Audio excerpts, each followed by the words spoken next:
Je me présente, comme ça vous saurez qui je suis. Je suis Corinne Gouget.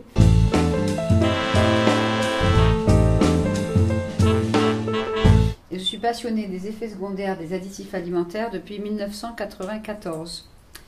Donc à l'époque, je faisais comme la plupart des gens, j'achetais n'importe quoi en supermarché en me faisant confiance, en me disant c'est en vente. Donc ça doit être vérifié par les autorités sanitaires. Et c'est pas cancérigène, c'est pas dangereux, sinon ça serait pas en vente quand même.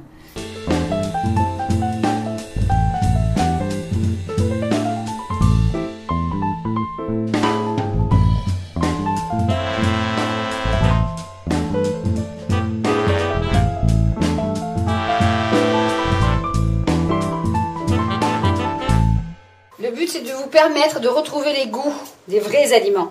Après des années de glutamate ou d'aspartame, les papilles gustatives, il y en a encore, mais bon. Donc petit à petit, on s'est réhabitué au goût des aliments. Et petit à petit, on retrouve ses capacités. D'abord, c'est le sommeil qui va mieux, on perd ses kilos s'en vont, l'énergie revient, etc. Et puis là, au cerveau, ça va mieux aussi. Parce qu'en fait, quand on nettoie aussi le corps et qu'on nettoie aussi les intestins, qui sont le deuxième cerveau, on nettoie aussi le cerveau. Ils sont liés tous les deux. Alors bonjour à tous et bonjour à toutes, ici Morgane du projet Entre les lignes. Je suis heureux aujourd'hui de vous faire découvrir une personne, enfin découvrir, peut-être que certains la connaissent déjà et je l'espère que vous la connaissez. Si vous la connaissez pas, c'est le bon moment. Je vous présente Madame Gouget, Corinne, ici présente. Bonjour. Alors je fais cette vidéo parce que j'ai la chance qu'elle vienne à Nice, donc merci Corinne d'être venue jusque là. Et pour suivre un peu la vidéo des Brigades du Tigre, qui ont fait déjà une excellente vidéo d'1h43 avec toi. Qui s'appelle Corinne Gouget sur le génocide alimentaire. Voilà, donc ça va être un peu une complémentarité parce que j'ai vraiment aimé ce reportage et que bravo les gars si vous regardez ça, vraiment super travail. J'espère bien en tout cas. Donc là, on va annoncer un petit peu ce qu'on va faire dans la vidéo. Donc déjà en premier temps, nous allons aller avec toi dans un atelier cuisine. Alors explique en deux mots pourquoi tu fais ces ateliers et qu'est-ce que tu veux faire passer dans ces ateliers, etc. Alors en deux mots, l'atelier qu'on a organisé et mis en place, c'est un atelier de chasse aux additifs. Donc parce qu'idéalement, il faut poser le problème, expliquer de manière plus ou moins scientifique pourquoi il ne faut pas manger certains aliments.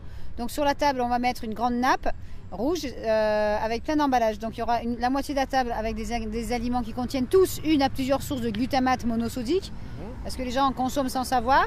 Et l'autre moitié de la table, ça sera tout ce qui est à l'aspartame. Mais il ne faut pas oublier que dans par exemple un chewing-gum, vous aurez de l'aspartame, de l'acésulfame K, de l'arôme, donc du glutamate aussi. Et que le glutamate plus l'aspartame plus un colorant comme le E133 ou le E104, là ça devient 4 à 7 fois plus dangereux. Donc c'est très grave. Donc l'idée c'est d'encourager les participants à lire les étiquettes, à se renseigner sur ce qu'ils mangent et ce qu'ils achètent. Parce que comme je dis en conférence, on a le pouvoir d'achat et le pouvoir de non-achat. Personne ne peut vous obliger à manger du poison, une fois que vous savez. Seulement le but de ces poisons, c'est des excitotoxines, terme créé par le professeur John Olney il y a plus de 40 ans aux États-Unis. Et ces excitotoxines sont des molécules que l'on ingère, ou que ça peut passer par les pesticides ou les métaux lourds aussi, qui vont traverser la barrière hémato-encéphalique rapidement à chaque dose. Cette barrière est censée protéger le cerveau des produits chimiques. Donc les industriels vous disent la barrière hémato-encéphalique est efficace, elle vous protège. Donc vous pouvez manger ce que vous voulez, c'est pas vrai. Donc cette barrière est en pleine croissance dès la naissance jusqu'à 18-20 ans. Donc elle ne protège pas le cerveau de l'enfant. Et quand on fait du sport à haut niveau, qu'on est diabétique ou qu'on est âgé, elle devient poreuse ou abîmée. Donc de toute façon, ces molécules traversent cette barrière et vont détruire à chaque dose les neurones du cerveau en les excitant. Donc le neurone, il est excité parce qu'il a une surdose de glutamate monosodique alors que le glutamate naturel lui convient mieux. Et il a une surdose d'aspartame. Donc dans cet aspartame, j'ai un très bon ami qui s'appelle Jim McDonald, qui est lui en Écosse et qui dénonce le méthanol dans l'aspartame. Et il me dit, Corinne, ne parle pas d'aspartame, parle de méthanol. Seul le français moyen, vous lui parlez méthanol, il en a mangé trop et il ne sait pas ce que c'est. Donc l'aspartame, c'est quoi? C'est 50% de phénylalanine. C'est énorme en quantité par rapport aux aliments naturels qui en contiennent. Et cette phénylalanine-là est en molécule libre et se dégrade à chaque dose, après chaque chewing-gum, chaque gorgée de boisson light, chaque sucrète, chaque 14 000 produits qui en contiennent actuellement au niveau alimentaire. Et donc cette phénylalanine-là se dégrade en dicétopyperazine. Et c'était prouvé depuis les années 74 sur des singes aux États-Unis. Donc qu'est-ce que ça provoque exactement? Des tumeurs au cerveau. Donc des tumeurs au cerveau de grade 2 assez importantes et des fois inopérables malheureusement. Et aujourd'hui en France, en 2013, la génération la plus atteinte de ces tumeurs cérébrales, c'est en général les 20-25 ans, qui ont mangé des chewing-gums sans sucre depuis l'âge de 15, 20, 10 ans, des fois 6 ans. J'ai même vu une petite fille, une jeune adolescente de 14 ans en fauteuil roulant en 2006, qui elle avait eu des chewing-gums gratuits depuis l'âge de 2 ans parce que sa tante tenait un bureau de tabac. Et comme elle avait appris à ne plus les avaler, elle mâchait des chewing-gums depuis l'âge de 2 ans. Donc là, elle avait de nombreuses pathologies dont le diabète et la perte de sensibilité des pieds. Elle était en fauteuil roulant à 14 ans. Et parce que quand elle a développé son diabète à 9 ans, on lui a dit « Sodalight à volonté à l'hôpital, à Marseille ». Et etc. Et donc du coup, elle continue à consommer tous ces produits à outrance. Surpoids, fauteuil roulant, perte de sensibilité des pieds, tas de symptômes. Et c'était en 2006, il faut arrêter. Donc du coup, il y a de la désinformation au niveau des cliniques d'amaigrissement des ados en France où on leur fait prendre des Sodalight à volonté et des sucrètes. Donc l'enfant, il rentre chez lui. Les parents sont souvent divorcés. Il y a beaucoup de familles monoparentales avec ces enfants-là. Donc la mère fait plus ses courses, elle cuisine même plus parce qu'elle est dépressive ou qu'elle a fait un AVC ou que ça va pas ou qu'elle est en surpoids. Une maman de 300 kilos, comment voulez-vous qu'elle aille faire ses courses tous les jours? Ouais, tu as entendu un cas de 40 ans en France, pas aux États-Unis, de 300 kilos. Faut arrêter. Il est grand temps de tirer la sonnette d'alarme et d'arrêter cet empoisonnement massif de la population. Toi, ça fait combien de temps que tu informes les gens sur ce genre de problème? J'ai eu la chance, en 1994, j'attendais ma première fille et jusque-là, je mangeais ce qui se trouvait en supermarché, étant persuadée que c'était autorisé, donc testé, vérifié par des autorités sanitaires vigilantes et sérieuses. J'étais très naïve à cet âge-là. Mais bon, et j'achetais des choses en supermarché comme tout le monde. Je cuisinais un petit peu, mais pas en excès. Et là, j'étais donc enceinte de ma fille aînée et je suis partie à la bibliothèque. Et j'ai eu la chance énorme d'avoir un petit tourniquet avec des magazines mis à disposition au public. J'ai pris un magazine qui me tombait là, il n'y a pas de hasard, il paraît, mais bon. Et je suis tombée sur un article de 3 à 4 pages sur les E. E pour Europe. E de 133 égale un colorant bleu, par exemple. Ce qu'on voit sur les étiquettes, beaucoup. Voilà, beaucoup. Alors, beaucoup moins aujourd'hui parce que, évidemment, mon livre a eu du succès et il y a des gens qui trouvent beaucoup d'informations par eux-mêmes sur Internet. Et donc, les industriels, en ce moment, depuis 6 mois, 1 an, enlèvent les E, par exemple E621, dans les produits comme les bouillons cubes, les soupes en sachet, les sauces en sachet, est éliminé.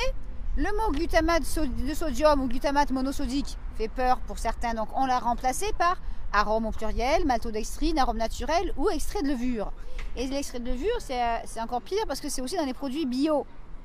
Donc les gens se disent, je mange un bouillon cube bio, mais il y a de l'extrait de levure dedans qui vont contenir aussi du glutamate de sodium. Alors on va aller le voir parce qu'après on va aller dans un supermarché justement pour qu'on puisse montrer tout ça. Donc l'atelier en fait sert à aider les gens à lire les étiquettes, des petits comme des grands, ça peut être des enfants de 4-5 ans, même 6 ans s'ils savent déjà lire un petit peu, ou même avec les tout petits, les 2-4 ans, je fais un jeu. On utilise l'histoire de Blanche-Neige, pourquoi la sorcière elle fait sa pomme, pourquoi elle la mange pas, qui c'est qui la mange, etc.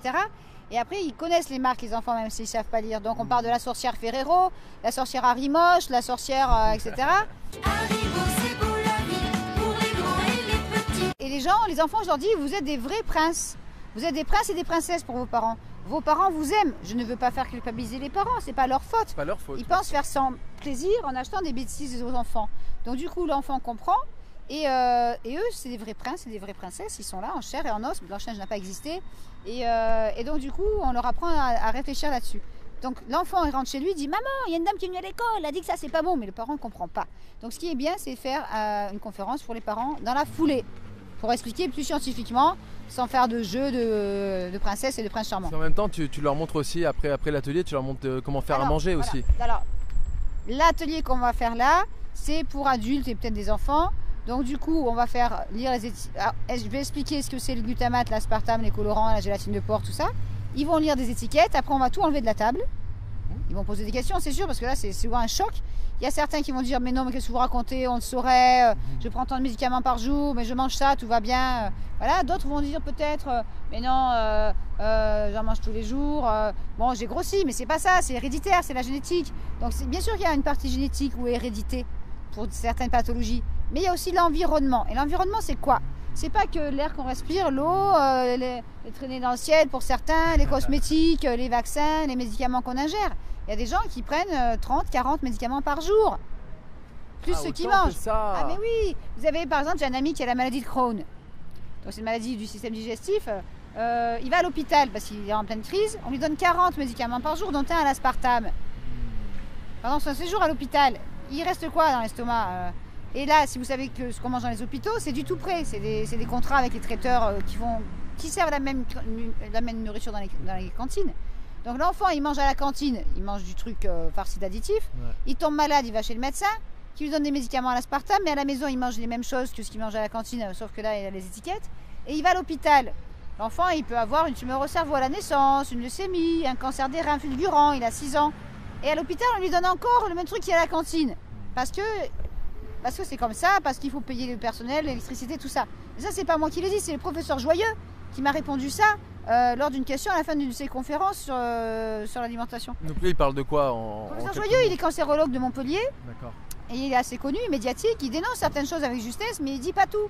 Et donc, quand je lui ai demandé qu'est-ce qu'on peut faire pour changer les choses, parce que dans les hôpitaux, figurez-vous, quand un enfant est malade, j'ai une maman qui, c'est le cas pour son mari, leur petite fille va très bien, bien sûr, ils ont trouvé ça, mais le mari est médecin dans un hôpital pour enfants en France, je dis pas où.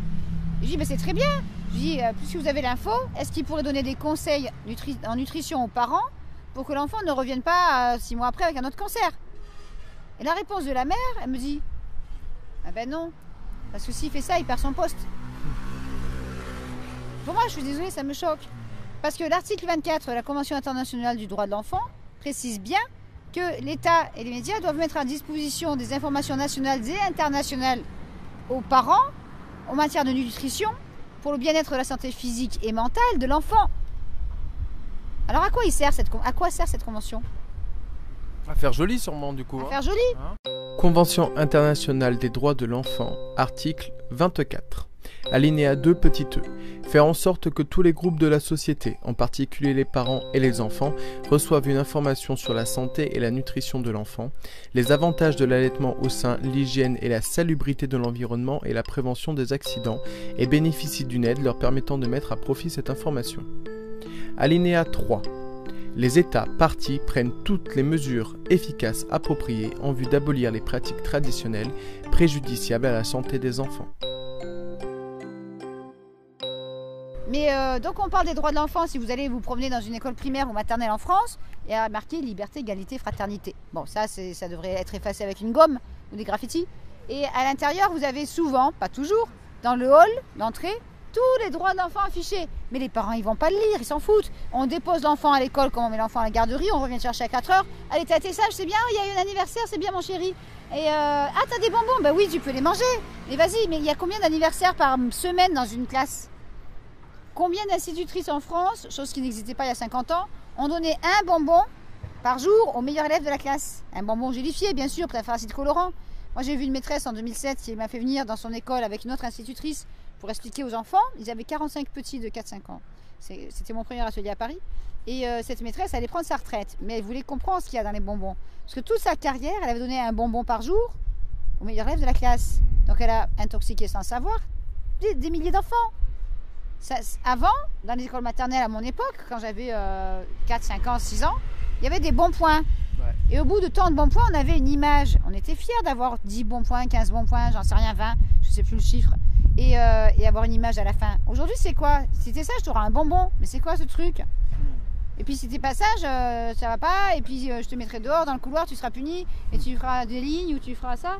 Mais si t'es pas sage, surtout, tu auras des mauvaises notes. Et voilà, bon, on va pas parler du système scolaire parce que ça m'énerve. Ouais, on pourrait passer 2 heures dessus. Et donc, l'idée de l'atelier, c'est de faire lire les étiquettes aux gens, mais aussi aux enfants s'il y en a.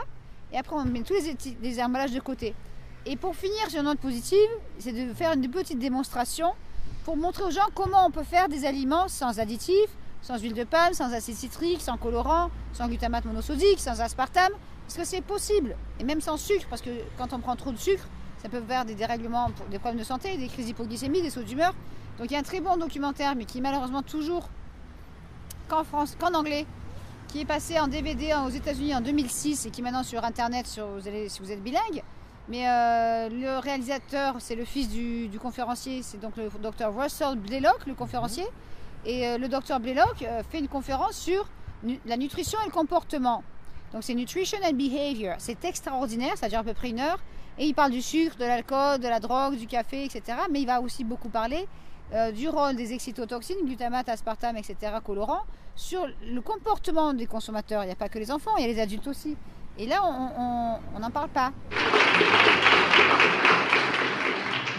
What we're going to talk about is nutrition and the effect on behavior, primarily brain function.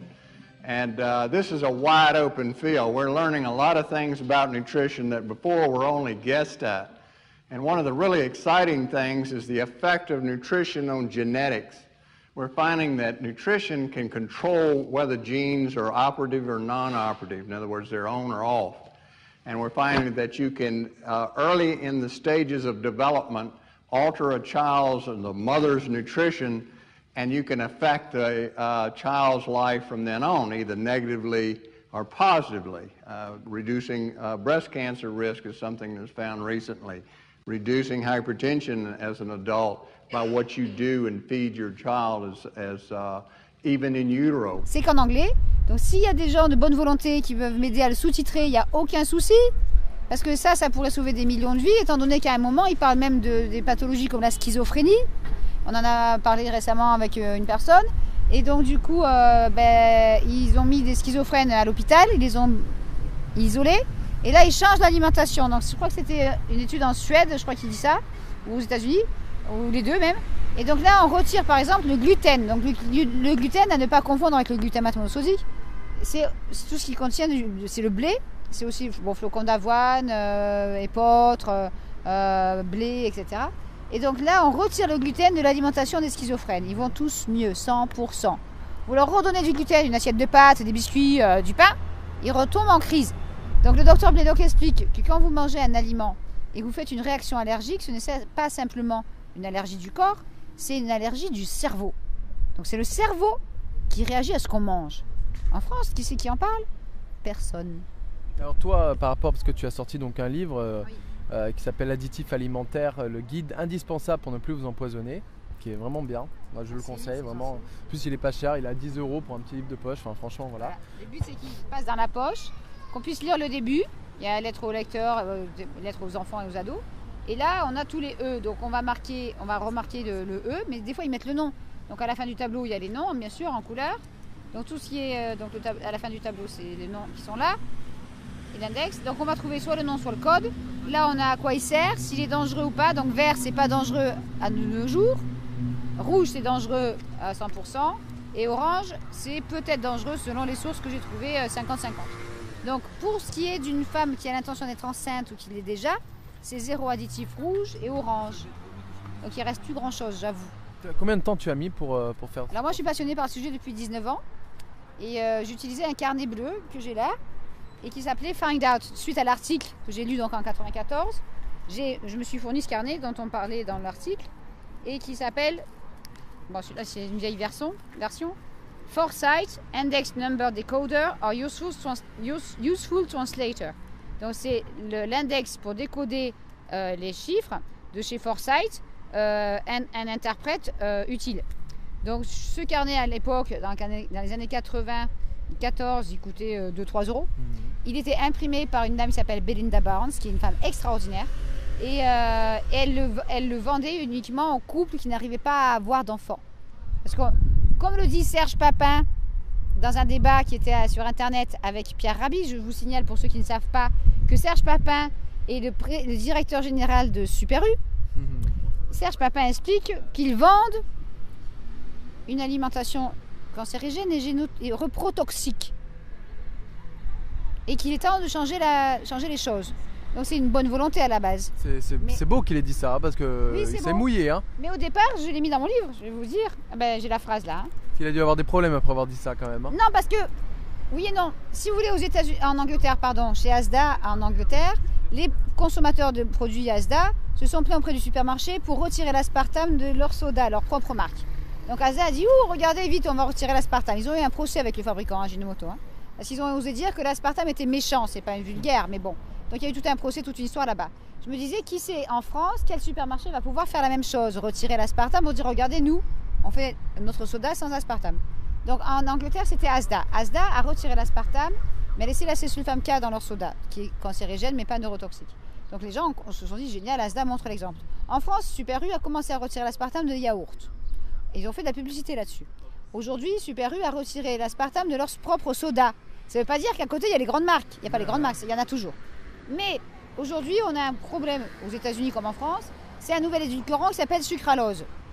donc qui était déjà sur les étagères sous la marque Splenda aux États-Unis depuis des années et en Angleterre en 2004.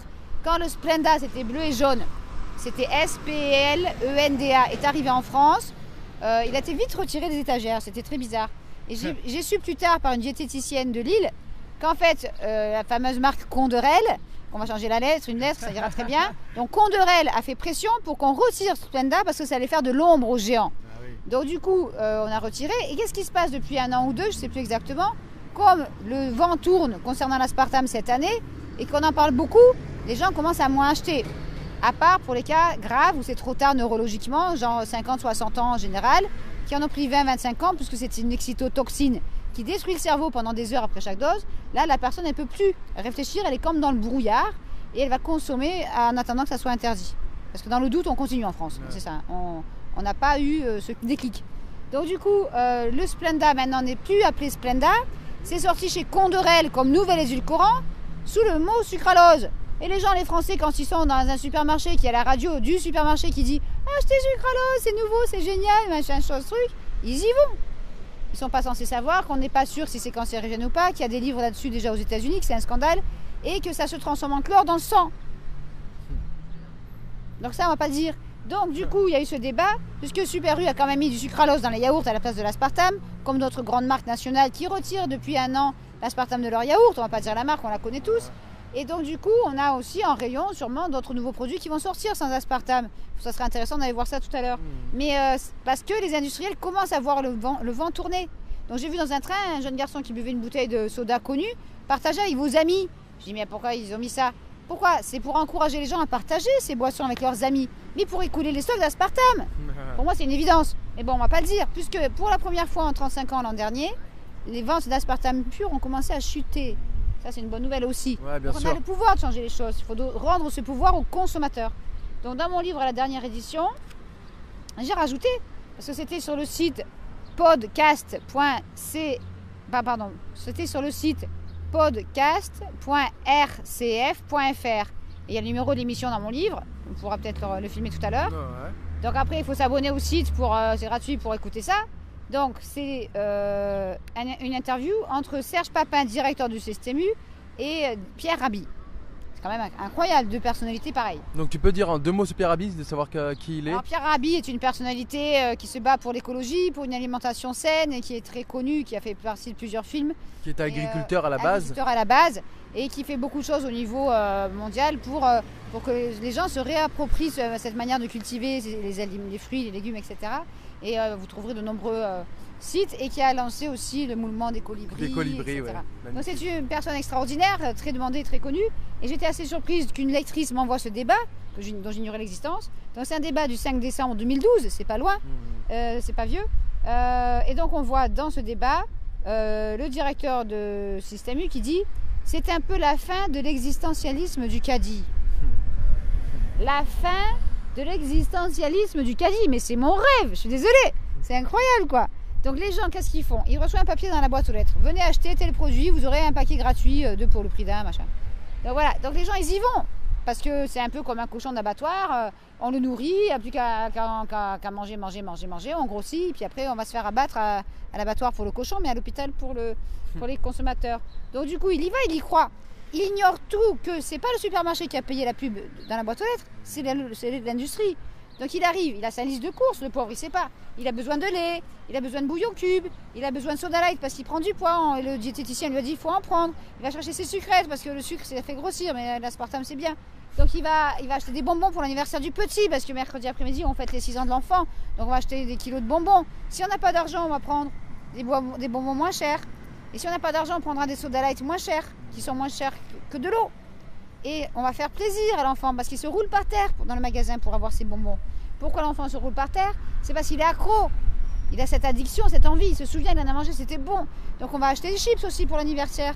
Et puis pour faire un petit régime, on prendra du surimi pour mettre dans la salade. Et là, c'est bardé de glutamate. Mais bon, on ne sait pas. Puisque le consommateur en France n'a pas eu accès à ces informations. Je ne dis pas qu'ailleurs on mange mieux. Je dis qu'ailleurs, et je l'ai vu, j'étais sur place, les gens sont bilingues, voire trilingues. Je dis qu'ailleurs, il y a eu la presse qui a parlé d'aspartame en 2005 en Angleterre. Vous allez dans la rue à Londres, aspartame, glutamate, les gens ont entendu parler. Je ne dis pas qu'ils n'en mangent pas, parce que c'est des drogues. Aux États-Unis, on dénonce le glutamate comme de la cocaïne. à la télé en 2007 et 2006. En France, on dit rien. Pourquoi? Parce qu'il y a des usines de ça. Et le droit international n'est pas respecté. Les gens ne sont pas informés. Les gens mangent ce qu'ils veulent. Ils peuvent se farcir de pâte à tartiner, ils peuvent prendre des bains de soda light, ils peuvent faire ce qu'ils veulent, à partir du moment où ils savent ce qu'il y a dedans. Après, on ne peut pas empêcher les gens d'arrêter de consommer ces produits. Libre à eux de consommer ça. Toi, j'imagine quand même que tu as eu des pressions vis-à-vis de tout ça quand même. Parce que bon, tu es quand même une des pionnières en France à avoir osé de parler de ça et à grand moi, public. je fais partie d'aucun parti politique et d'aucune secte. Même si des gens diront que celle-là est un peu dérangée. Donc ce que je ne supporte pas, c'est le mensonge et l'injustice. Ça, c'est deux choses, c'est tolérance zéro. C'est même pas bon. Un mensonge pour faire plaisir, pour préparer un cadeau pour quelqu'un, pour son anniversaire, ou voilà, une surprise, oui. Mais un mensonge en disant buvez ça, ça fait maigrir, ça évite le diabète, mangez ça, ça ira mieux. Non. Il y a des bouillons cubes en France. Pendant longtemps, le slogan c'était cuisinez-vous une vie meilleure. En termes juridiques, c'est de la tromperie aggravée. Parce que ces bouillons cubes, c'est la sauce Parkinson, je suis désolée. Et donc du coup, les gens, ils y vont, ah vite, le cube. Il y a des gens, ils mettent 3, 4 bouillons cubes dans une casserole d'eau avec des pâtes ou du riz, 3 ou 4, ou dans la soupe pour la semaine. Donc il faut cuire 5 litres de soupe pour la semaine avec 3 bouillons cubes. Et les gens ne se rendent pas compte. Donc bien sûr qu'elle sera bonne, la soupe, bonne au goût. Mais quand je dis aux enfants, c'est pas parce que c'est bon au goût que c'est bon pour la santé.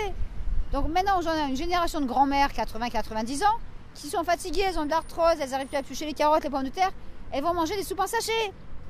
Et puis quelques mois plus tard, on ne la voit plus parce qu'elle a Parkinson, Alzheimer, un arrêt cardiaque dans son sommeil, machin. Et c'est ça, ces maladies viennent aussi de là. Il n'y a pas que l'hérédité. Et donc moi, j'ai sauvé plein de grand-mères au rayon soupe, dans les rayons. Parce que c'est pas possible. Alors, il y a des grand-mères, la génération surtout 90 ans, qui n'ont pas cuisiné avec ces choses-là. Qui savaient quand c'est sorti que c'était de la saloperie, comme elles disent. Moi, j'ai des grand-mères qui viennent, des personnes très âgées qui viennent aux conférences, c'est que du bonheur. Quand vous voyez quelqu'un de 94 ans assis au premier rang, je dis waouh, génial, il y en a encore. J'ai 47 ans, comme ça vous savez tout. Quand j'étais petite, dans le village de 400 habitants où j'habitais, il y avait des grand-mères assises sur les bords de la rue ou sur la place du village, assises sur des chaises de camping en train de tricoter et papoter. Il y avait des grands-pères aussi, ils venaient jouer à la pétanque.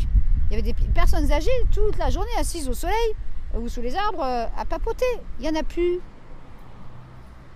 Il n'y a plus. L'insécurité, la peur, la violence. Il n'y a plus de grand-mère, papy, mamie sur les places du village. Moi, j'en vois plus. Et la place du village où j'habitais avant, aujourd'hui, elle est déserte. Parce que j'ai revu sur Internet en photo. Donc voilà, c'est affolant, c'est triste. Qu'est-ce qui s'est passé? C'est un empoisonnement massif à coup de médicaments, parce qu'on a 14 000 produits à l'aspartame au niveau alimentaire, entre 350 et 600 médicaments à l'aspartame, et la majorité des aliments supermarchés contiennent du glutamate. C'est les additifs les plus dangereux. Après, il y a d'autres produits. Il y a les colorants, il y a l'huile de palme, il y a le sucre, il y a le sirop de glucose. Ça n'a pas arrêté en 50 ans. Donc du coup, il y a l'hérédité, on peut faire un cancer, parce que la grand-mère a eu un cancer, on peut faire... Après, il y a le stress, il y a plein de choses qui rentrent en compte. Il y a beaucoup de choses. Il y a aussi l'alimentation. Si vous regardez le film « Nos enfants nous accuseront », au début, il y a une grande réunion, et il y a un médecin américain qui dit « On est en face de la première génération d'enfants qui est en moins bonne santé que celle de ses parents pour la première fois tous les temps. Et ça ne doit pas, il dit « That shouldn't be ». Ça ne devrait pas arriver, on ne devrait pas en être là. Et bonjour les enfants. Bonjour. On a les brioches de l'école publique de Barjac. Est-ce qu'elles sont bio? Oui, elles sont Et ça veut dire quoi bio? pas traitées. Pas traité, bravo. A scientist in the United States this past spring made the observation that this generation of children is the first generation in modern history that is not going to be as healthy as their parents. That should not be. Aujourd'hui, on a des enfants obèses à la naissance. On a des petites filles obèses à 6 ans. On a des adolescents en France à 150 kilos. C'est affreux. Non, mais c'est affreux. on peut pas dire que là, c'est que la génétique, c'est pas possible. Donc du coup, je finis pour Serge Papin. Bien sûr. Il dit c'est un peu la fin de l'existentialisme du caddie. Plus loin, dans la même interview qui dure plus d'1 heure, il dit maintenant, il y a la preuve qu'il y a un lien entre alimentation et santé. Donc là, c'est pas le ministre de la Santé qui parle, c'est un directeur de supermarché. C'est grave. C'est-à-dire qu'au fond, ce qu'on appelle les maladies cancérigènes, mutagènes, reprotoxiques viennent d'une alimentation mal faite, mal produite, Donc, ça veut dire qu'on a l'obligation de changer les choses. C'est quand même hallucinant de voir ça. Un directeur de supermarché qui parle comme ça et qui avoue que ces maladies viennent d'une alimentation mal produite, cancérigène, mutagène et reprotoxique, c'est-à-dire qui empêche les gens de se reproduire. Plus loin dans l'interview, parce que j'ai pas pu tout mettre dans mon livre, il explique qu'il a une liste de 80 produits toxiques à retirer des aliments. 80. Donc il parle de l'huile de palme et il dit Cocorico, look at me, regardez-moi, j'ai retiré l'aspartame des yaourts. Youhou, super. J'ai mis autre chose dedans, mais bon. Voilà, ça le dit pas. Mais donc du coup, maintenant, cette même chaîne de supermarché a sorti un soda light sans aspartame. J'ai acheté une bouteille, j'ai pris en photo. Et ils ont dit, on l'a fait. Regardez, on l'a fait. C'est bien. Ouais. C'est bien. L'aspartame est neurotoxique. Mais à la place, il y a le sucralose et l'acésulfame K. Donc c'est un peu mieux, mais on peut mieux faire. Ah, bah oui, Donc oui. l'idée, ça serait, j'aimerais beaucoup, si jamais il voit cette vidéo, Monsieur Papin, c'est de vous rencontrer, moi, en tant que conférencière sur les effets secondaires des additifs, et de vous aider à faire mieux dans vos recettes. Comme ça, vous serez peut-être la chaîne de supermarché qui montre l'exemple en France. Du coup, ça fait une bonne pub pour lui en plus. Ben oui, je pense que oui. Mais c'était quand même un débat assez très intéressant entre Pierre Rabhi et Serge Papin. Ouais, ça doit être Mais pas bon, mal. je l'ai en référence là, donc dans le livre. Et c'est quelque chose à écouter. Donc c'est un peu long, il faut du temps, peut-être faire autre chose en même temps. Mais c'est vraiment, ça vaut vraiment le coup de prendre des Le notes. lien sera diffusé en même temps, il n'y a pas Oui, de, tout à fait, y a pas de souci. je vous donnerai. Y a pas de souci. Donc voilà, donc l'idée c'est d'informer. Donc dans le livre, il y a atelier lettres aux lecteurs, il y a aussi lettres aux enfants, messages, il y a pourquoi, comment, le tableau, l'index, et à la fin, bien sûr, pour donner plus d'informations, la partie aspartame, la partie glutamate monosodique, acide citrique, etc. Additifs pour les animaux. Quand les gens achètent des croquettes pour chiens et chats, par exemple, là, on ne va pas parler des autres animaux, il y en a beaucoup, des animaux de compagnie, il y a marqué additif autorisé CE, autorisé par la communauté européenne. Mais le chat, il ne va pas lire les étiquettes. Et le propriétaire, encore moins. Or, la plupart, si ce n'est pas toutes, de ces aliments pour chiens et chats sont farcis de glutamate monosodique pour donner envie de manger au chat et le rendre accro à cette marque-là. Donc ça, c'est un ancien employé d'une grosse société de croquettes qui me l'a dit. Donc du coup, l'animal va manger, mais comme vous savez que ça provoque l'obésité sur les rats et sur les humains, évidemment, ça va provoquer l'obésité, le diabète ou l'épilepsie chez les chiens et les chats. Et donc le chat a des troubles du comportement, il est agressif, il sent mauvais, il a des problèmes de peau, d'eczéma, de psoriasis, de machin, de trucs. Et même, on voit des sites entiers aux États-Unis d'animaux en surpoids. Mais on va pas faire marche arrière. Bah Donc non. du coup, l'idée c'est de savoir. Il existe maintenant des sociétés qui font des croquettes naturelles ou bio. Bon, moi j'ai essayé ça pour mon chien à un moment, mais après j'ai réalisé que c'était très cher. Et j'ai découvert un livre américain sur l'alimentation vivante pour les chiens.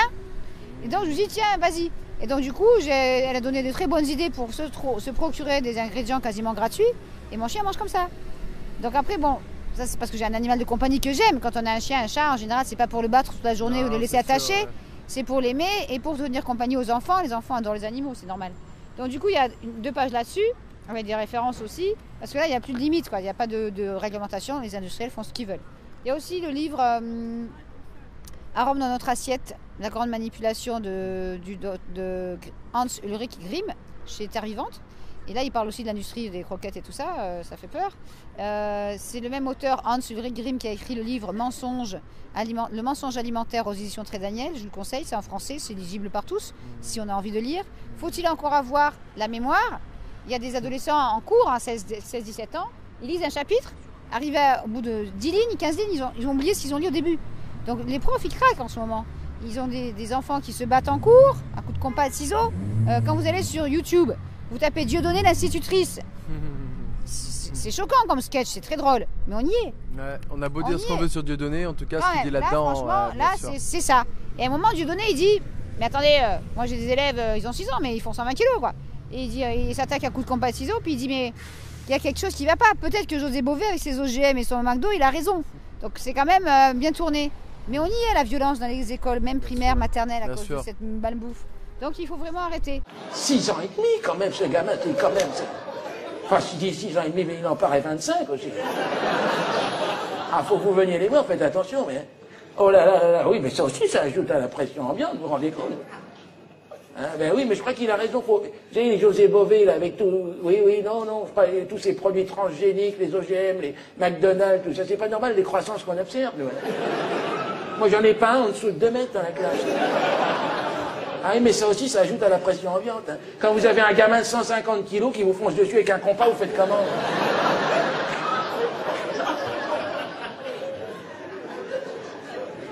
Sans compter que là-dedans, ça a toujours 6 ans et demi. Donc le livre, après, on le lit bien jusqu'à la fin, il y a la conclusion, il y a plein de références bibliographiques et internet en français et en anglais, et aussi produits testés pour vous, pour diriger les gens vers des aliments plus sains, français si possible et non irradiés. C'est aussi l'irradiation, c'est un autre sujet. Donc on ne parle pas ici des pesticides, des allergies aux produits laitiers, des intoxications métaux lourds, on ne va pas parler du problème du soja, ça serait une autre interview, des OGM. Mais pour finir sur les OGM si on veut, il y a aussi un dossier sur mon site où je parle de Jeffrey Smith, qui a sorti un livre, Génétique Roulette, un film et un livre, et qui est sorti il n'y a pas longtemps, l'année dernière. Et donc dans Génétique Roulette, on voit bien la dangerosité des OGM. Et il a édité aussi sur son site un petit PDF, un carnet, où, je crois que c'est page 14 ou 16, il y a la liste des additifs qui pourraient être dérivés d'OGM. Il y en a 100. Et le premier, c'est quoi? Aspartame, le 951. Voilà.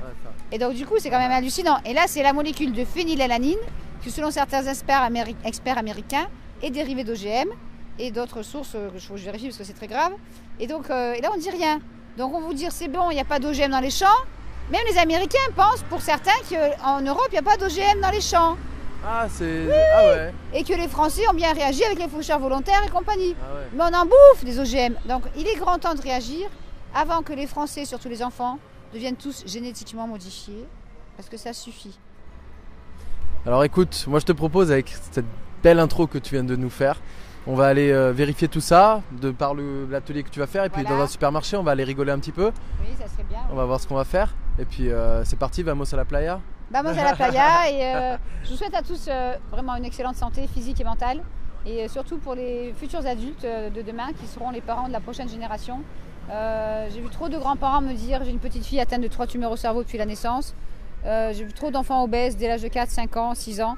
Et j'avais été aussi en Belgique faire un atelier dans une école primaire. Et quand j'ai sorti les boîtes d'édulcorants pour les enfants, j'ai dit qui c'est qui a ça à la maison.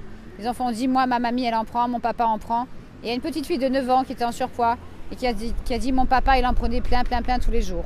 Et quand j'ai dit il en prend toujours, elle me dit non, mon père est mort. On y est, on est en plein dedans, les pieds dedans. Et il est grand temps de réagir pour le bien-être des enfants, des parents et des grands-parents, car on a le droit d'être heureux en bonne santé en famille. Il y a trop de grands-parents qui ont Alzheimer de plus en plus tôt ou Parkinson, et c'est un drame pour toute la famille. Et il y a aussi beaucoup d'AVC en France à tous les âges. En France, depuis quelques années, on parle aussi d'AVC du nourrisson et AVC de l'enfant. C'est pas des blagues. À taper sur internet AVC du nourrisson, vous allez voir, c'est affolant. Donc il y a des bébés qui font un AVC en fin de grossesse dans le ventre de leur mère ou le jour de leur naissance. Donc c'est pas un film de science-fiction, je suis désolée. Je connais Belinda Barnes qui a 83 ans, qui a aidé 7000 couples dans le monde à avoir un enfant beau, intelligent, à terme et sans déformation congénitale. Sur ces 7000 couples, il n'y en a pas un qui fait un AVC, il n'y a pas un enfant qui naît avec des troubles du comportement, il n'y a pas un enfant qui naît avec un cancer. Donc il y a bien quelque chose qui se passe. Il y a nous sommes entourés de produits chimiques, cosmétiques, produits ménagers, etc. Et donc il faut vraiment faire quelque chose là-dessus. Et sinon, suivre les conseils de Sudangate en Australie, utiliser ce qu'elle appelle le régime d'élimination pour le mieux-être des enfants, même si une fois qu'ils ont été intoxiqués. Donc ça sera peut-être un reportage en France avec des enfants français en utilisant ce que fait Madame Dangate en Australie. Car les enfants en Australie, les enfants aux États-Unis, les enfants en France, en Belgique, en Italie ou en Suisse, ce sont les mêmes biologiquement. Il y a juste l'uniforme ou le mode de vie ou le langage qui change, vous voyez. Tous les enfants sont les mêmes et donc ils réagissent pareil aux produits. D'accord ? Merci Corinne. Allez, c'est parti, on y va. Bonne santé. Bonne santé à vous.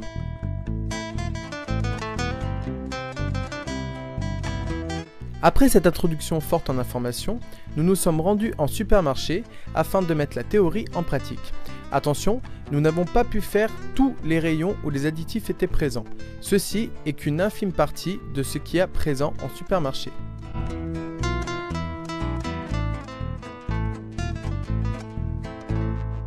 Alors Corinne, ici on se retrouve devant le... Savourer plus qu'un repas, devant des produits qui sont pas magiques. Et je suis assez affolée de voir cœur de couillon avec une boîte texture fondante, voyez-vous. Donc moi je suis désolée, c'est pour rendre les gens vraiment couillons. Et c'est pas de l'humour noir. Quand vous regardez derrière, on fond au cœur des plats, bah oui c'est sûr, à la poêle, après cuisson ou même cuisson à l'eau. C'est du délire. Donc si on regarde bien, on a jus de légumes à base de concentré, on s'en doute. Carottes aux pesticides bien sûr, oignons, céleri, panais, fenouil, chou-fleur. Sirop de glucose, c'est un ingrédient pour faire grossir. Sel, eau, huile de tournesol, comme ça c'est pas de l'huile de palme. Extrait de levure, là c'est une source de glutamate monosodique. Et pour avoir confirmation, vous allez voir le reportage sur YouTube. Poudres et potions de l'industrie alimentaire. Donc là c'est une source de glutamate monosodique. Sucre, évidemment. Légumes en semoule, 1,8%. Carottes, oignons, poireaux, persil, poivre, arôme. Dans arôme, il peut y avoir 3 sources de glutamate à nouveau. Épicissant, gomme xanthane. Et carragénane, c'est pas idéal. Et acidifiant, acide citrique. Donc l'acide citrique est fait à partir de moisissures, va permettre à plus d'aluminium de passer dans le cerveau si jamais la personne consomme des plats dans des boissons en canette, etc. Donc ça, quels sont les risques après maladies, plusieurs, migraines, œdème de Quint, état de fatigue chronique, saut d'humeur assez rapide, à peu près 1h30 après, des fois 30 minutes si c'est une personne âgée. Et crise de rage, état dépressif, tremblement, douleur articulaire et éventuellement si la personne est sensible au glutamate monosodique, puisque là ils ont pris le soin de ne pas mettre le code E621 ni le mot glutamate de sodium, et bien du coup les gens ne font pas attention. Et en cas d'allergie on peut faire un quint ou un arrêt cardiaque fulgurant 2 heures après le repas. Alors pour les gens qui s'intéressent et qui aiment les bouillons, est-ce qu'il existe des bouillons autres qui peuvent être... Alors, par exemple si on prend ça, on se dit c'est génial, ils ont sorti un truc bio. Et en fait, quand vous savez les intérêts qu'il y a entre le fabricant de glutamate et cette marque, qu'on va appeler ici Connard, et du coup on voit les ingrédients et c'est pas forcément 100% bio. Donc les gens se rabattent là-dessus, il y a du sucre, reste végétal, tout ça c'est bio. Les légumes là sont bio, la pomme de terre et les épices sont bio, l'aromate c'est de la livèche et du persil, donc ça va. Et vous allez trouver l'extrait de levure qui est en haut. Et voilà, là vous avez extrait de levure. Et donc ça c'est une source de glutamate monosodique. Mais les gens comme ils lisent pas parce que ça fait baisser la vue, ils prennent ça coûte plus cher forcément et ils se disent c'est un nouveau produit bio. Mais est-ce qu'il en existe des vraiment bio? Ça existe sur le marché? Oui, sur le marché ça existe, c'est un produit allemand. C'est le seul, parce que même quand vous allez en boutique bio, là vous avez des tas de bouillons soi-disant bio avec l'extrait de levure dedans. Ouais. Et donc là il faut faire très attention. Donc du coup le seul produit que j'ai trouvé ça s'appelle Sapori. C'est un produit en poudre, c'est des épices, des fruits et des légumes mélangés et réduit en poudre avec un peu de sel. J'avoue j'ai goûté, c'est vraiment bon. Et voilà, là c'est très bon et c'est garanti sans glutamate ajouté. Tandis que là ça c'est la sauce Parkinson, je suis désolée. Donc il y a aussi beaucoup d'états dépressifs, beaucoup de gens qui vont pas bien du tout et il y a plusieurs effets secondaires qui sont répertoriés dans mon livre. Donc ça c'est vraiment à éviter. Mais quand vous voyez le marketing sur l'emballage, cœur de fond, donc ça donne envie d'en acheter et puis des petits moments d'emploi. Évidemment la marque vous la connaissez tous et les ingrédients sont là. Hein, c'est sous la boîte, on va pas le lire, on va acheter. Et là il y a une très forte addiction aussi, une très forte dépendance. Alors ça au niveau de la France, comment ça se passe? Parce que je sais qu'aux États-Unis il y a plus de facilité pour dénoncer ce genre de choses. Alors en France comment? Non, c'est tollé complet. Certaines chaînes de télévision ont essayé de faire des reportages sur le sujet, m'ont interviewé et au dernier moment, je n'étais plus dans l'interview. Alors quelle chaîne? Est-ce que tu peux le dire? C'était pour l'émission Global Mag. Donc du coup, passer du temps et d'énergie à donner toutes vos infos à des journalistes qui vont filmer là-bas, des associations qui dénoncent le glutamate aux États-Unis, etc. Et puis après, vous recevez un coup de fil 2 mois plus tard. Bonjour Madame Gouget, je vous appelle pour vous dire que l'émission passera au mois d'octobre à 13h30, un mardi qui va voir un truc comme ça. Et puis après, en fait, vous ne serez pas dans l'émission parce qu'on a trop d'interviews. Donc là, j'ai commencé à bouillir. Hein, je ne prends pas de glutamate pourtant, mais et là j'ai dit, vous m'entendez Virginie? Elle me dit oui, je vais aller vous faire foutre. Parce qu'en plus, elle m'appelait pour avoir des références d'un livre qui était au fond d'un carton alors que j'étais en plein déménagement. Donc j'ai dit le livre il est au fond d'un carton, débrouillez-vous, achetez-le sur internet et puis j'ai dit allez vous faire foutre, c'est bon quoi. Alors est-ce que c'est les journalistes ou est-ce que c'est la pression de... C'est la pression de la direction au-dessus. Elle a fait son boulot, elle a fait plein d'interviews pour ce reportage de 13 minutes et puis après on lui dit bah non, ce qu'elle dit là ça dérange, faut surtout pas dire que ça détruit le cerveau, bah non. Et donc sûrement. Et donc j'ai envoyé un email après. Donc par la suite, j'ai eu un lecteur qui m'a aidé à sous-titrer la célèbre vidéo La vérité sur le glutamate monosodique qui est passée à la télé en 1991 aux États-Unis dans 60 Minutes. Et dans un livre très récent que je viens de lire, on explique pourquoi à l'époque, ceux qui fabriquent ça, voilà, la firme qui fabrique le glutamate a fait des pressions sur les médias pour que ce reportage ne passe pas ailleurs. Donc il y a eu d'énormes pressions par la suite sur le journaliste même qui parle dans l'émission. Et je suis dégoûtée de voir que les médias français n'ont rien fait pour informer la population en France. Est-ce que tu penses que la situation se débloque petit à petit vis-à-vis de ça ou pas du tout? Il y a une prise de conscience du public, il n'y a que comme ça qu'on changera le système. Parce que comme me disait une petite fille, de 8 ans dans un train. Elle me dit c'est comme une montagne. Eux, ils sont en haut. Ils se croient les plus forts. Mais nous, on est en bas et on est plus nombreux. Bien sûr, vous êtes plus nombreux. Vous avez le pouvoir de changer les choses. Si vous n'achetez plus, soit ils changent leur recette, ils vont être obligés. Ou alors, ils vont plus vendre. Seulement, comme ça provoque une addiction, que ça fait baisser la vue, et les problèmes de vue liés au glutamate monosodique étaient prouvés dès les années 55 aux États-Unis sur l'animal. Donc du coup, vous portez des lunettes, vous êtes pressé, vous êtes dépressif, vous avez envie de sortir du magasin. Donc on prend. Et j'ai vu récemment un jeune de 17 ans qui adore les bouillons cubes. Et qui avait les deux jambes qui tremblaient et qui avait plein de symptômes. Et qui, lui, vous prenez en plus beaucoup de chips qui sont aussi bardés de glutamate monosodique. Et lui, en plus, il prenait des sucrètes comme des bonbons dans la bouche, quoi, à 17 ans. Donc après, il avait le syndrome des jambes qui tremblent. S'il continue comme ça, c'est Parkinson. Donc ça détruit, c'est une excitotoxine qui va détruire les neurones du cerveau, affecter le cœur et les organes vitaux pendant 48 heures. Les effets secondaires peuvent survenir dans l'heure qui suit ou jusqu'à 2 jours après. Oui. Et ça, c'est clairement expliqué, scientifiquement prouvé depuis des années. Et seulement en France, c'est la chape de plomb sur l'info. Alors pour ceux qui sont bilingues, est-ce que tu as certains professeurs que tu peux citer qui ont... Pour ceux qui sont bilingues, c'est très simple. Vous allez sur YouTube et vous tapez Dr Russell, R-U-2-S-E-L, Blaylock, B-L-A-Y-L-O-C-K. Alors c'est quoi sa profession à lui? Alors lui, il est un ancien neurochirurgien et nutritionniste. Et il a fait énormément de conférences depuis les années 90 sur ce glutamate monosodique et l'aspartame. Et il a fait un livre en 94 de plusieurs pages. Pendant des années, il a écrit ça et il y avait plus de 400 sources scientifiques dans le livre.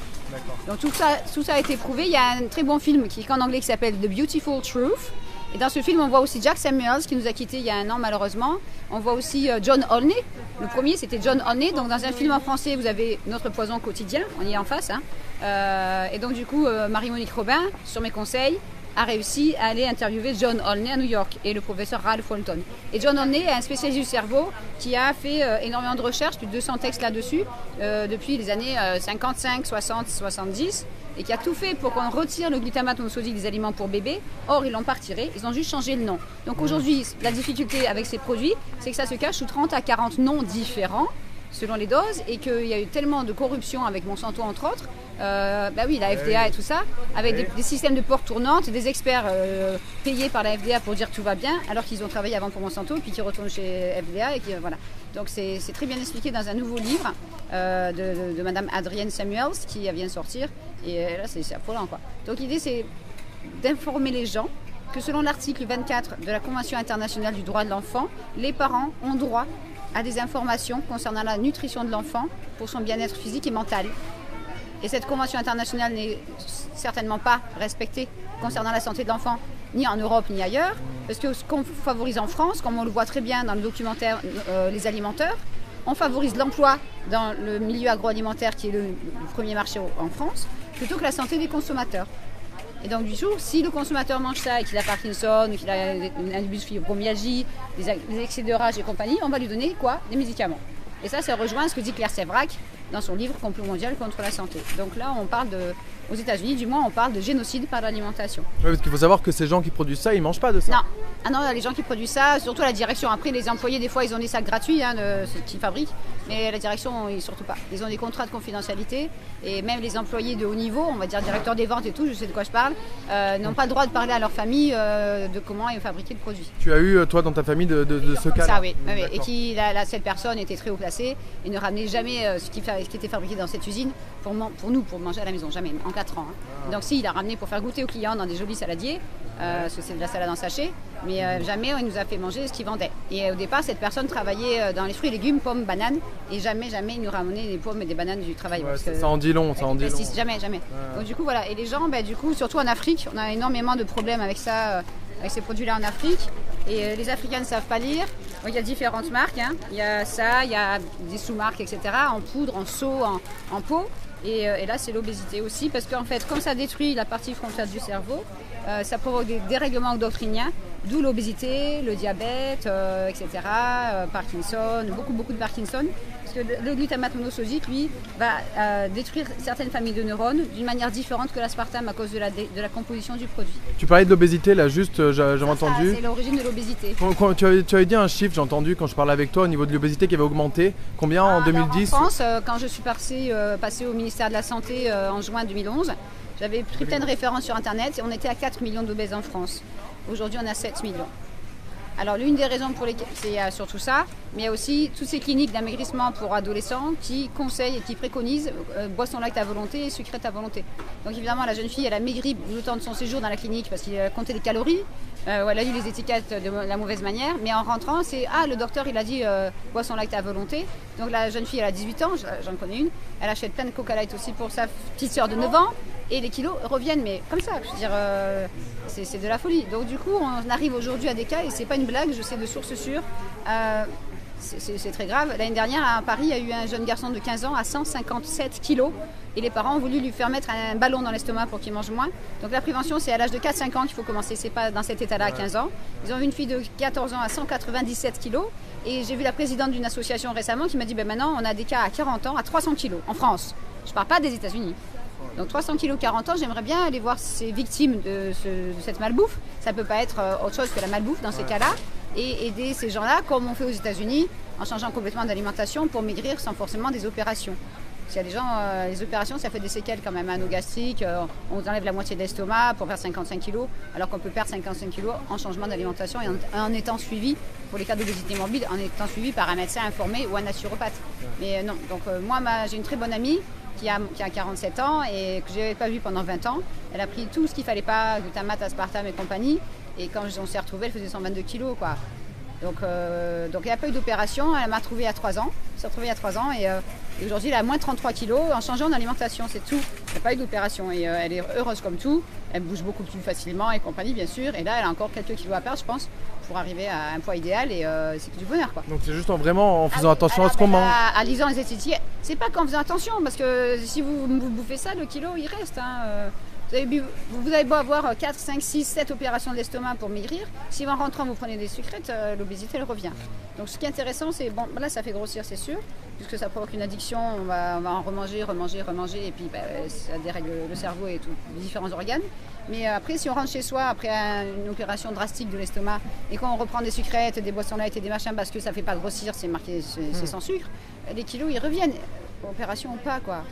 Donc c'est dramatique, absolument dramatique. Moi j'ai des cas, je ne sais pas s'il est encore vivant, celui-là 23 ans, après être passé à la télé sur France 3 dans Mâche et Crève pour striptease. Bonjour Madame Bouger, je vous ai vu à la télé, j'ai 23 ans, je bois 5 litres de Coca Light par jour, quoi. Et 130 kilos. Donc là je ne sais pas s'il est encore vivant, il a eu un problème à l'estomac, c'est grave. Par la suite, vous imaginez 5 litres par jour. Donc le matin c'était 800 grammes de fraises à la gélatine de porc et du soda light pour le petit-déj, quoi. Ça fait peur, quoi. Ça fait pitié, quoi. Donc du coup, on fait rien pour prévenir ces gens. Et puis s'ils en boivent, puis ils en veulent. C'est une addiction. Il y a des gens aux États-Unis qui sont internés en clinique pour arrêter de boire ça. Il y a 5 cliniques aux États-Unis, 2 au Canada, 1 au Brésil. En France, il y a RIEN. Moi, je peux plus. Je te propose qu'on va aller voir un peu le reste. On va aller voir chips, soda light et tout ça. Et, je vais prendre ça parce que je vais le faire. Je vais transformer le truc. Ça, c'est de la tromperie aggravée. Et on va appeler ça cœur de couillon.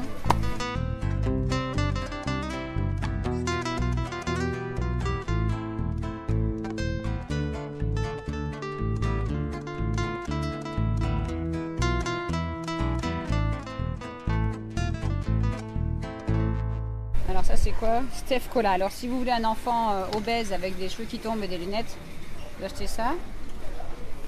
Oh là là là là là là. Donc voilà un cola pas cher à 38 centimes la bouteille, ça fait moins cher que l'eau en bouteille. Ingrédients: eau gazéfiée, colorant, caramel 250D, acidifiant, acide citrophosphorique, quelle horreur, édulcorant cyclamate, aspartame, acésulfame, ils ont même pas mis le K, et saccharine. Là c'est hyper dangereux. Extrait naturel de végétaux, arôme naturel, c'est du glutamate, caféine. C'est affolant, quoi. Absolument affolant. Donc là, je suis désolée, pour moi, c'est du crime organisé. Et là, vous avez les effets secondaires sur l'image. Ils font de la limonade comme ça aussi. Donc on arrive à une situation où ce genre de produit est moins cher que de l'eau en bouteille. Et on donne ça aux enfants. Et là, il n'y a même pas marqué light. Si, il y a marqué là, en tout petit. Marque déposée, boisson rafraîchissante gazeuse aux édulcorants intenses. Et comme ça fait baisser la vue, on va pas voir. On va croire que c'est un cola normal. Punaise, ça c'est grave. Donc les gens qui n'ont pas beaucoup d'argent ou les enfants qui ont un peu d'argent de poche, ils vont prendre ça pour après s'acheter des bonbons à côté. Non, là c'est très grave, quoi. Là vous avez assez... si la personne elle boit ça, elle peut mourir le soir même. Là, il y a un bel AVC en préparation, tumeur au cerveau, ça aggrave les cancers. C'est un arrêt Donc en fait, cardiaque. ça équivaut même à une boisson light en fait. Oui, c'est équivaut à une boisson light, mais encore plus dangereuse. Ils ont rajouté de l'acésulfame K avec du cyclamate. Vous avez de la saccharine. C'est pas bon du tout, quoi. Et là, de l'acide orthophosphorique, alors que d'habitude, c'est juste de l'acide. Vous avez le caramel cancérigène qui est là. Là, c'est une boisson vraiment cancérigène. Et il y a bien marqué qu'on contient une source de phénylalanine pour aider les gens qui souffrent de phénylcétonurie, qui est une intolérance à la phénylalanine. Bien sûr, il faut consommer avant la date indiquée et il faut jamais consommer en fait, quoi. Et c'est vraiment de la tromperie là. Parce que les gens, moi, quand j'ai regardé moi-même, je dis ça, c'est un cola normal, quoi. Là, vous voyez, c'est vraiment écrit psy. En plus, c'est marqué en plus aux édulcorants intense en plus. Il n'y a pas marqué cola light ou diet cola ou machin. Donc là, la personne prend ça pensant prendre un vrai cola, quoi. Un vrai poison, ouais. C'est vraiment très très grave. Et je sais qu'ils font de la limonade comme ça aussi. Non. Mais vous voyez, ça c'est 38 centimes la bouteille, quoi. Cola Steph, ouais. 38 centimes la bouteille d'1,5 litre. Donc on va comparer le prix avec des marques connues. Si on va... Ah non. Attrape ça là. Partagez avec votre famille. Non, au secours, aidez-moi. Non, voilà. Et donc là, on a un truc à 1,11 €. Non, c'est pas celui-là. 2,31 € non plus. Il est où celui-là? Qui c'est qui a posé? Il n'est pas à sa place. On va trouver la place. Par là. Partagez avec votre famille. Je rêve. C'est où ça? C'était où? Il n'est pas à sa place. Là. C'était là. Ça, c'est vraiment... Alors, pourquoi partager avec votre famille? C'est très clair. Le 15 mai 2013, l'EFSA a promis, enfin, après des années de débat, qu'ils vont publier sur leur site internet les 200 commentaires des scientifiques qu'ils ont reçus avant le 15 février 2013. Alors, concernant quoi exactement? Alors, le 15 février 2013 était l'échéance pour faire des commentaires au sujet de l'aspartame sur le site de l'EFSA. Sauf que voilà, c'était basé sur un texte de 7000 lignes, ou je ne sais plus combien, des milliers de lignes. Et il fallait se référer à une ligne pour faire son commentaire en anglais. Évidemment, les Français ne sont pas bilingues, c'était un texte assez scientifique, il fallait donner des raisons, etc. Donc du coup, à plusieurs dans le monde entier, pour l'association Mission Possible Internationale, avec aussi d'autres scientifiques haut placés, en Espagne, l'Italie, il n'a pas voulu, le professeur Sofriti, et bien donc on s'est attelé à envoyer nos commentaires avant cette date fatidique du 15 février. Ça, les médias vous en ont pas parlé, bien sûr. Et donc, du coup, de fil en aiguille, parce que bon, je suis en relation avec l'EFSA depuis 2008 quand même, où j'ai fait un travail de recensement avec 90 cas de personnes victimes de l'aspartame. Et le travail de recensement ayant fait trop peur, il a servi à rien. Donc, la personne qui s'occupait du dossier ne fait plus partie du groupe d'études de l'aspartame à l'EFSA. Il s'appelle Jeffrey Moon. Et je lui dis, moi je vais faire votre travail bénévolement, moi ça va me prendre 3 semaines et des heures de travail, mais si ça sert à rien, je serai furieuse. Comme ça a servi à rien parce que les effets secondaires étaient tellement graves, jusqu'à la mort, c'est passé, je pense, à la trappe. Et lui, il n'est plus dans l'équipe. Mais je n'ai jamais recontacté parce que je serais vraiment désagréable vu la dangerosité du produit. Donc aujourd'hui, on en est à la situation où l'EFSA a organisé le 9 avril 2013 une réunion d'experts. Alors il y avait la France qui a envoyé une personne que j'apprécie pas trop, mais bon, c'est pas grave. Mais il y avait surtout un professeur scientifique d'Angleterre et un ami, Jim MacDonald d'Écosse, qui sont venus parler de ce qu'ils pensent de la situation. Ils avaient 10 minutes chacun pour parler. Donc il y a Eric Milstone, que vous voyez aussi dans le film Faux sucre, non pas Faux sucre, vrai scandale, pardon. Il y avait Eric Milstone, que vous voyez dans le film Notre poison quotidien, et il explique bien à la fin de la partie aspartame dans ce film que si l'EFSA avoue qu'ils ont mis intentionnellement un produit aussi dangereux que l'aspartame dans la nourriture pendant 35 ans en Europe, là, les consommateurs n'auront plus confiance. Donc c'est la boîte de Pandore à un truc. Les consommateurs vont dire, vous avez menti. Est-ce qu'il y a d'autres produits sur lesquels vous avez menti? Et là, tout s'écroule. Là, oui. Donc du coup, ils sont comme... Je ne trouve pas d'excuses à ces gens-là. Ils sont tous coupables, c'est sûr. Parce qu'ils ont des conflits d'intérêts énormes avec les lobbies, ça, on le sait. Ils sont coupables. Mais seulement, ils se trouvent comme un enfant bloqué dans une situation depuis 35 ans où ils ont trop menti. Le mensonge a été trop loin. Donc c'est comme un enfant qui fait une bêtise, vous dit ouais, pourquoi t'as fait ça? C'est pas moi, c'est ma soeur. Ça peut durer 4 heures comme ça. Mais là, ça fait 35 ans et donc les gens arrivent là dans ces rayons et comme le vent va tourner, ça va être obligé parce qu'à partir du 15 mai, s'ils n'ont pas tenu leurs engagements et donné une décision en juin, les lobbies là sentent bien qu'il faut écouler les stocks. Là, je pense que la vidéo sera publiée après le 15 mai, donc du coup, on pourra mettre dedans toutes les réactions en même temps. Là, ça va venir, ouais. Donc du coup, là, le problème, c'est que les lobbies sont pas idiots. aux États-Unis, ils ont perdu beaucoup d'argent. Et la bonne nouvelle est la suivante, c'est que l'été dernier, pour la première fois en 35 ans, les ventes d'aspartame pur ont chuté. Donc c'est qu'il y a quand même une prise de conscience. Il y a beaucoup de gens qui n'achètent plus de chewing-gum. Il y a beaucoup de gens qui ont trouvé la vérité d'une manière ou d'une autre, souvent par Internet, parce que ce n'est pas les médias classiques qui vont le dire, et qui ont arrêté de consommer ces produits et qui vont mieux. Donc il y a une chute de vente de ces produits. Et il y a même les chewing-gums en France qui étaient au top des ventes en 2007. En 2008 et 2009, les deux grosses sociétés de chewing-gum en France ont commencé à perdre de l'argent parce que les gens ont commencé à moins en acheter. Donc il y a quand même un changement progressif, pas brutal malheureusement. Et donc là, qu'est-ce qui se passe? Cette société-là, qui était poursuivie en Californie il y a quelques années pour mensonge et empoisonnement des consommateurs, va vous sortir des bouteilles immondes partagées avec votre famille. Sur les canettes, c'est partagé avec vos amis. Donc votre famille, pourquoi? C'est format familial. Donc un père de famille qui a 35 ans, qui est diabétique, il n'a pas le choix, entre guillemets, on lui fait boire ça. Donc il ne va pas boire une, il va peut-être boire 2, voire 3, voire 4 bouteilles par jour. Donc la poubelle de recyclage, elle est pleine, hein, j'ai vu la poubelle. Donc si je rentre dans la maison, je ne frappe pas la porte. Et donc du coup, mais c'est mon mari, il n'a pas le choix, il est diabétique. Je fais, attendez, prenez ma carte, allez-y quoi. Parce que ça, si on en boit trop, il y a plusieurs symptômes qui peuvent se produire. Crise de rage, crise de violence, même sur les enfants, pathologies comme psychose sexuelle, dépression nerveuse et surtout beaucoup d'agoraphobie. Et là, c'est selon le professeur Ralph Walton aux États-Unis, c'est le mélange caféine-aspartame qui va provoquer ce symptôme. Donc plus ce qui est coca, ce genre de choses en fait. Voilà, c'est ça. Ouais. Ah ben non, voilà, tout ce qui est soda, light. Ouais. Parce qu'en fait, le mélange caféine-aspartame, c'est ça dans ce genre de produit. Et aussi des pauvres gens qui mettent des sucrés dans leur café. Donc ça fait caféine-aspartame, mais là, le café est très chaud, c'est à 40-60 degrés, et on va l'avaler. Et donc là, la dégradation au bout de 30 minutes, la molécule se dégrade en formaldéhyde dans le foie, et remonte après jusqu'au cerveau ou attaque aussi le système cardiaque avec des dépôts de formaldéhyde importants. Donc vous avez beau jeter la bouteille, c'est trop tard, vous avez bu 3 gorgées, le formaldéhyde commence à se développer dans le système nerveux en 30 minutes. Et c'est pas moi qui le dis, c'est le professeur Woodrow Monté qui a fait 35 ans d'études sur le méthanol, qui est donc 10% de la molécule de l'aspartame, et qui avait déjà fait des émissions avec moi et qui a fait un excellent DVD sur la sclérose en plaques, entre autres, et aussi un très bon livre sur les traces de méthanol dans la vie quotidienne des consommateurs. Et dans l'aspartame, c'est la trace la plus importante. Et c'est là-dessus qu'on se bat depuis 2009 avec Londres, avec des gens du gouvernement de Londres qu'on a informés par l'association, qui ont participé à des réunions internationales concernant l'aspartame depuis pour l'EFSA. Et ça, on ne vous l'a pas dit. Non, mais nous, on a été mettre le pavé dans la mare à Londres. Et les gens, les toxicologues de Londres, et je vais vous le dire parce qu'on ne vous l'a pas dit, les toxicologues de Londres, eux, avaient pour projet de faire une étude sur des humains. Et ils comptaient sur moi pour leur fournir des cobayes.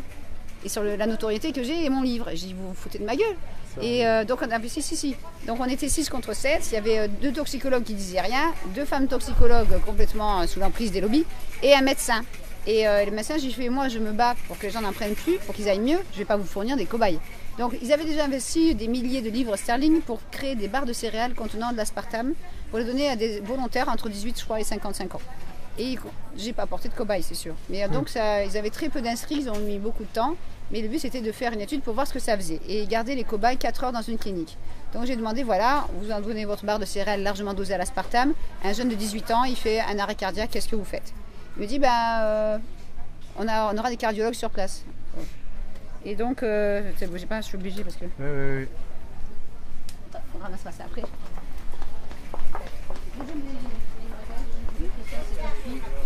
Je suis conférencière sur les effets secondaires de l'aspartame, d'accord? C'est pour vous. Vous allez sur mon site et je vous sauve la vie. C'est vraiment très très très dangereux. Prenez du coca normal si vous voulez. Allez voir. Ok, allez voir mon site. Hein. Allez voir. Parce que vous êtes jeune et vous êtes jolie, ça serait dommage.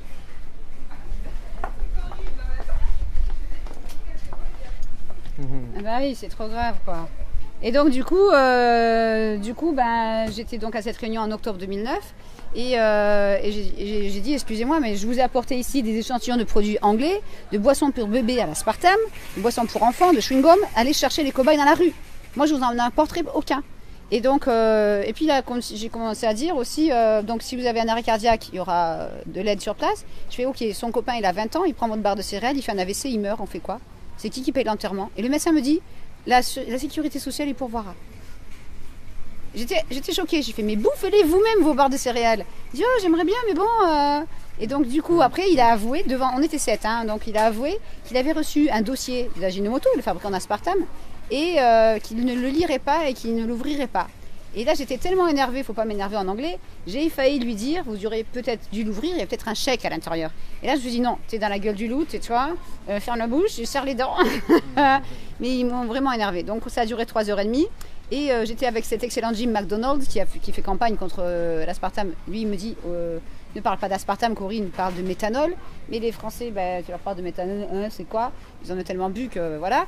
Et donc, du coup, il faut leur expliquer dès le départ. L'aspartame, c'est ça, c'est composé de ça, ça fait ça. Maintenant, si t'arrêtes, ça ira mieux. Donc, c'est très grave.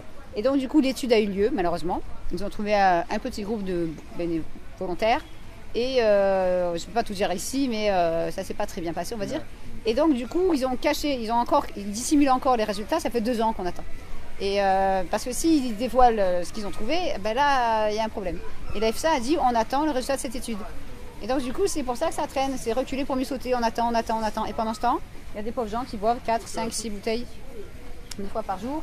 Et puis qui vont rajouter aussi des sucrètes ou qui vont prendre des chewing-gums parce que c'est une addiction. Moi, je suis vraiment choquée de voir ça, quoi. Partager avec votre famille, quoi. C'est trop, quoi. On va voir autre chose. On va passer à un autre poison. Ouais. Allez, c'est parti. C'est bon, tu l'as fumé? Ah oui. C'est grave. Et- Après, T'en as un autre. Voilà, c'est là. Non.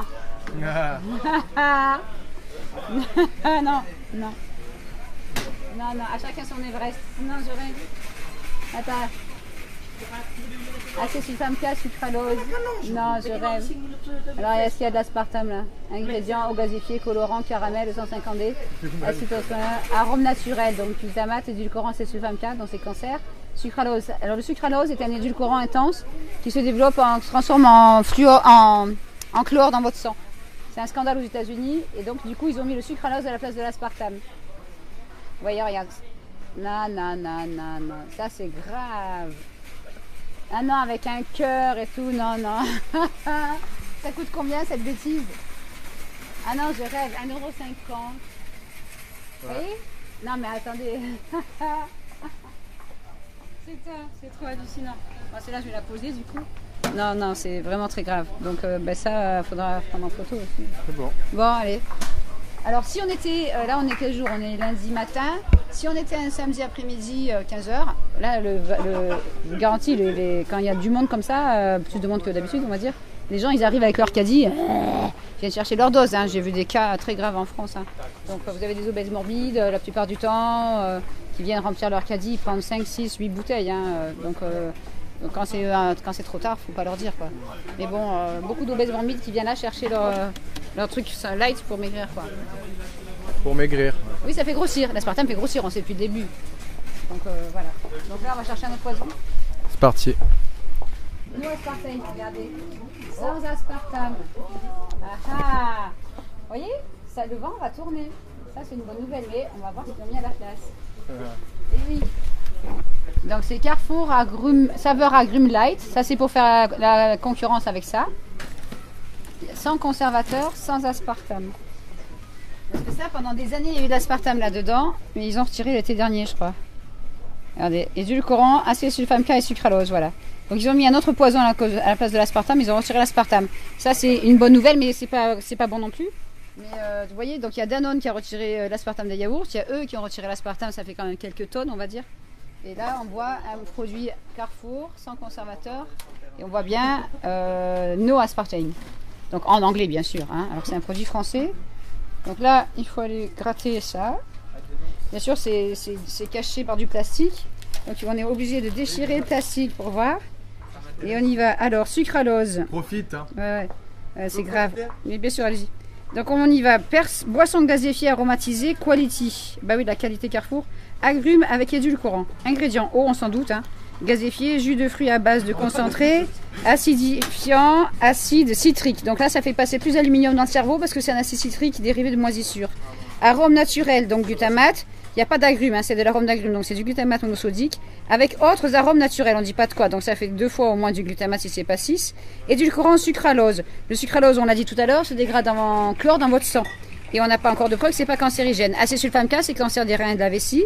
Anti-agglomérant, acide ascorbique, stabilisant, ester glycérique, de résine de bois. Alors ça c'est génial. Et colorant vert S. Alors le vert S, qu'est-ce que c'est que ça? Ça n'existe pas ce truc. Alors vert S. Ah là je connais même pas, vous voyez. Donc on apprend des choses même chez Carrefour. On va bien rigoler. Attends, vert brillant. Ah si, c'est vert brillant BS. Vert Lisane, c'est E142. Très intéressant. Alors vert Lisane, E142, c'est la première fois que je le vois. C'est génial. Alors vert brillant BS ou vert Lisamine. Colorant vert synthétique, risque hyperactivité, asthme, réaction cutanée, insomnie, pourrait aussi être cancérigène à éviter. Donc voilà. Alors le secret, si tu fais de l'asthme, c'est très simple. Ah, même plus de carte là. Tu vas sur mon site et tu arrêtes de boire ces choses-là et surtout tu ne prends aucune source de glutamate monosodique. Sérieux, je rigole pas, ça m'intéresse vraiment. Mais je rigole pas. Et donc quand tu as mangé plus tout ça, tu n'as plus d'asthme. Tu varies? Voilà. 2000 euros. 2000 euros. Ah non, j'ai pas 2000 euros, tu sais, moi, on me persécute pour ce que je fais, donc j'ai pas 2000 euros à parier. C'est très simple, tu vas sur mon site, c'est www.santéendanger.net. Et tu vas lire les dossiers aspartame glutamate. Et après, tu vas dans mes articles et tu vas lire, c'est très important pour toi, tu vas lire le dossier dans mes articles qui s'appelle Kousmine. Et là, à l'intérieur, tu vas avoir un dossier qui s'appelle excitotoxine. Vous en mangez peut-être tous les jours sans le savoir. D'accord? Et tu vas lire tout le dossier. Ça peut te sauver la vie. Ça va prendre un petit moment, 20 minutes, une demi-heure, il est long. Mais au moins, tu apprendras plein de choses qui pourront te sauver la vie. Donc là, après, c'est fini. Les réactions cutanées, c'est fini. La fatigue, l'énervement, etc., c'est fini. Et tu éviteras sûrement des cancers, l'obésité et compagnie. D'accord? Et après, tu répètes tout ça à tes copains. Hein? Parce que le but de ces gens-là, c'est de vous détruire, vous empêcher d'avoir des enfants et vous rendre malade. Parce que quand tu es malade, tu prends des médicaments. Voilà. Et donc, mais on vous empoisonne sciemment par des produits comme ça. Bon là, c'est une bonne nouvelle qu'il n'y ait pas d'aspartame, mais tu as vu ce qu'il y a dedans. Et après, voilà. Non, mais moi, et ce colorant vert, on ne le voit pas souvent, tu vois. Donc, il faut qu'ils le mettent là-dedans pour avoir leur propre produit. Et comme l'aspartame est sur la sellette, il risquerait d'être interdit cette année après 35 ans de génocide. Hein. Tu vas sur mon site, il y a aussi la vidéo qui s'appelle Corinne Gouget, moi, sur le génocide alimentaire. Et là, on a dépassé 21 000 personnes qui l'ont vu en un mois. Donc voilà. Donc voilà. Ouais, c'est comme tu dis, ouais. Et c'est vraiment que là, ben voilà. Donc ça se mange pas. Si je regarde dans ce rayon, il n'y a rien qui se mange. À part du cidre, peut-être, si c'est du cidre bio. La Volvic, j'ai vu là-bas. La Volvic, ouais. On va boire que de l'alcool. Alors, l'alcool, quoi, faut boire que de l'alcool? Alors, oui et non, pas trop d'alcool fort non plus. Pas trop d'alcool fort non plus, mais si tu veux, si tu prends les produits à l'aspartame là-bas, dans l'aspartame, il y a du méthylester, c'est de l'alcool de bois qui est en molécule libre et qui se dégrade en formaldéhyde. Et le formaldéhyde, c'est 5000 fois plus dangereux que l'alcool. Donc il y a des femmes enceintes qui ne boivent pas d'alcool et qui vont se farcir de boissons light pour ne pas grossir pendant la grossesse. Et là, elles détruisent le bébé dans le ventre. Bien sûr. Donc surtout, ne pas mélanger de soda light avec de l'alcool. Parce que là, tu vas être bourré encore plus vite. Et ça, c'est prouvé par des scientifiques. Hein. Si tu mélanges soda light avec Malibu, vodka, whisky, là, c'est mal parti. Hein. Donc il ne faut surtout pas faire ça. Après, je t'empêche pas de boire de temps en temps pour faire la fête. Mais prendre du soda normal. Hein? Non mais, tu bois de temps en temps pour faire la fête, mais pas jusqu'à coma éthylique. Hein? Non, bah quand même, t'as vu combien il y en a maintenant en France? Hein, c'est de la folie. Donc, et le but, c'est de vous détruire. Hein. C'est clairement expliqué. Donc, le mieux, c'est de prévenir avant d'arriver à des poids pas possibles. J'ai des jeunes de votre âge qui me contactent, 23 ans, 22 ans. Après juste 2, 3, 4 ans de soda light tous les jours, ils ont pris 40 kilos. Donc, quand tu arrives à 130 kilos ou à 150 kilos à 15 ans, fallait réagir avant, quoi. Après, sinon, si vous mâchez des chewing-gums, ça peut être aussi anorexie. Là, c'est pas très beau. Oui. Donc, vous en mâchez, vous, un peu des chewing-gums, non? Toi? Non, toi plus, non? Jamais? Il me ment, hein. T'en mâches des chewing-gums ou pas? Non, sérieux, t'en mâches ou pas? Pas beaucoup, de temps en temps. Ouais, je sais. Donc, tu vas arrêter. Puis après, ça ira mieux. Parce que là, le chewing-gum, ça te détruit les neurones du cerveau pendant 1 heure à 12 heures et ça commence dans l'heure qui suit. Donc voilà, il y a les 92 effets secondaires sur mon site. Et l'idée, c'est de te prévenir, surtout à ton âge, c'est réversible. Donc, tu as déjà 2 symptômes, c'est pour ça que je sais que ça marche. Il y a quoi, s'il vous plaît? Ah ben, en fait, quand tu prends des chewing-gums, ça fait l'air fatigué, des cernes sous les yeux et surtout des boutons sur le front. Mais là, tu n'en as pas beaucoup. Mais en général, à ton âge, il y a des jeunes qui perdent les cheveux là. Ils ont un trou sur le dessus. Et donc, ils ont une calvitie prononcée sur le dessus, comme si on te passait une tondeuse à gazon. Mais les boutons après s'en vont 2-3 mois après. Et les cernes aussi. Ah ben, je te jure qu'il y a même des filles de 6 ans qui mâchent des chewing-gums pour enfants, et à l'aspartame bien sûr, et qui perdent leurs cheveux. Donc les mamans mettent des barrettes, du gel, un foulard, un machin, mais elles sont pas au courant. C'est pas votre faute. C'est la faute au gouvernement qui dit rien et qui ment, et qui laisse vendre pour l'argent. Donc tu vas sur internet et tu vas voir le film Les Alimenteurs. Et tu... Oui, mais il y a marqué fumer-tu sur le tabac. Est-ce qu'il y a marqué boire-tu sur les bouteilles de light? Non. Est-ce qu'il y a marqué mâcher-tu sur les paquets de chewing-gum? Non. Il n'y a pas marqué attention AVC tumeur au cerveau. Non. Il n'y a pas marqué ça. Il devrait. Mais les gens continuent à fumer. Seulement tu ne donnes pas une cigarette à un enfant de 2 ans. Tu lui donnes du soda light dans son biberon. C'est pire. C'est pire parce que ça attaque l'ADN, c'est mutagène, c'est cancérigène, c'est tératogène. Qu'est-ce que tu veux faire? Donc du coup, et là, il n'y a pas d'avertissement, tu vois. Donc après, évidemment, les gens continuent à fumer. Et puis pour arrêter de fumer, ils font quoi? Ils mangent des chewing-gums. Et voilà. Et la boucle est bouclée. C'est un cercle. C'est même pas un cercle vicieux, c'est un cercle pervers. Donc du coup, l'idée, c'est de vous informer. Hein, puis vous faites passer l'info aux copains, aux copines, avant d'être chauve, obèse. Quand vous venez pas parler dans l'école? Mais quand tu veux, allez, chiche. Allez, encore de Quand Alors c'est où? C'est ce qu'elle fait là-bas. Je le fais là, aussi. à côté. Les salles à côté, tu veux faire ça quand? Dans ta classe? Ouais. Avant fin juin? Ouais. Ben écoute, il n'y a pas de souci, tu me donnes ton mail et puis J'attends. on s'arrange. Non, j'ai pas de l'autre. T'as une adresse mail toi? Bah, tu vas me la marquer parce que là on filme, comme ça tu la diras pas. Voilà, il y a un expert qui est décédé il y a 3 mois qui s'appelle Dr Robert, tu verras en page d'accueil de mon site. Et il a passé toute sa vie à dénoncer ça. Et il a fait un gros livre de 1020 pages là-dessus, où il y a 1300 cas de personnes malades. Combien de pages? 1020 pages. Ouais, c'est plus gros que les pages jaunes, mais là c'est blanc. Et là c'est la vérité quoi. Donc du coup, et lui il est décédé d'un problème cardiaque à 88 ans il y a à peu près 4 mois maintenant, 3 mois. Et c'était l'expert le plus complet au monde. Ouais, il n'est pas passé à la télé en France, parce que la France, ben... Ah non, c'est qu'on a fait des pressions sûrement sur la journaliste, pour pas qu'il soit... Mais justement, c'était Arte, cher ami. Alors là, je suis désolée, on va faire un peu de pub pour un autre auteur qui s'appelle Pierre Hillard. Et tu vas taper Pierre Hillard sur YouTube et tu vas apprendre ce qu'il a écrit. Voilà, voilà ce que c'est Arte. Donc, on va pas le dire, mais... Voilà. Mais bon, achète le livre de Pierre Hillard sur la tour de Babylone et tu comprendras dedans avec la liste des 200 ce qui se passe. Non, c'est pas vraiment la meilleure chaîne. Parce que j'ai eu affaire à eux 2 fois. Voilà. Ils ont des pressions, normal, ils ont des pressions par ceux qui font tout ça là. Pour pas tout dire. On dit un petit peu, il se pourrait que ça fasse des cancers, il se pourrait que. Mais il se pourrait, ça va un peu quoi. Tout est prouvé depuis 35 ans pour l'aspartame. Et pour le glutamate, c'est prouvé depuis les années 55-60. Il y a la pub là où ils te... La pub. Leclerc là, quand tu dis l'aspartame ça n'a pas été prouvé mais en attendant on l'enlève. Ah Leclerc aussi? Non, c'était Super U. Ouais voilà. Bah oui, parce Alors, que... eux, ils le savent en fait. Ah oui, ils le savent, bien sûr. Et même le directeur de Super U, il a une liste de 80 produits toxiques dans la nourriture. Et tu vas je t'enverrai la vidéo si tu veux. Il avait fait un débat avec Pierre Rabhi et il avoue qu'ils vendent une nourriture cancérigène et reprotoxique et qu'il est temps de changer les choses. Le directeur de Super U, quoi. Ça, c'est du délire, quoi. Et il avoue qu'ils ont fait des yaourts sans aspartame, mais à la place de l'aspartame, il a mis le sucralose. Mais ça se trouve, il n'est pas au courant que c'est un autre poison. Donc là, le sucralose n'est pas neurotoxique à ce jour, mais il se transforme en chlore dans le sang.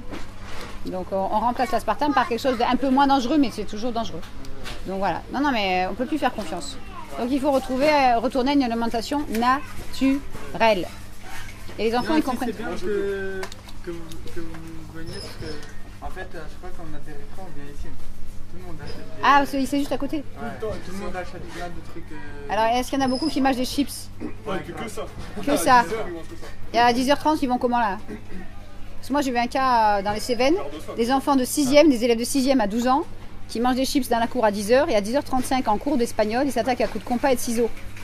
Et le lendemain, ils reviennent avec des couteaux de la cuisine de chez leur mère pour s'entretuer. Les profs, ils craquaient quoi. Je lui dis, mais c'est à cause des chips, hein? Ah, mais je vous jure, ça rend fou, ça rend violent, hein. Donc ça provoque des pulsions de crise de rage intense, des moments de folie, et même chez les tout petits. Hein. Les enfants de 2 ans et demi, un paquet de chips, il devient fou en 15 minutes. Hein. Donc c'est très bien expliqué par le docteur Blaylock encore, mais en anglais. Et quand tu l'entends, tu dis c'est pas possible. Et quand tu vois les gens, amusez-vous à observer les symptômes. Regardez les copains, les copines qui mangent des chewing-gums, qui perdent leurs cheveux, qui ont des lunettes 9 fois sur 10, qui sont dépressifs ou anorexiques, ou qui ont des sauts d'humeur, des trous de mémoire. Les jambes qui tremblent aussi.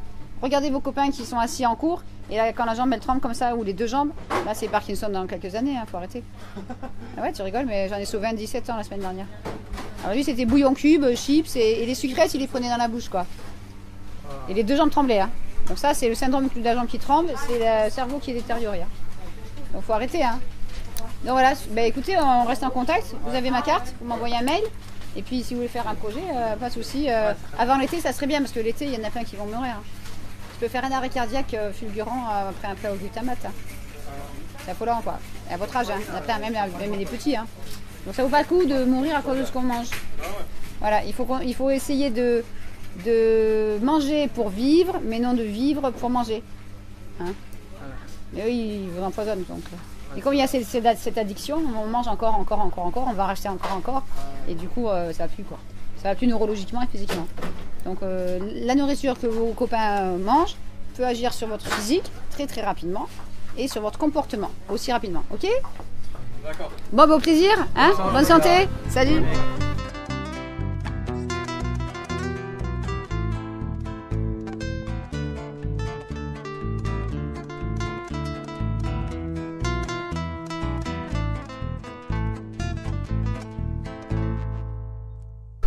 Alors c'est parti, là on attaque le rayon des... Chewing-gum. Baba. Du coup, ce qui est très intéressant dans ces rayons-là, c'est des jolis paquets qui donnent envie de manger des fruits.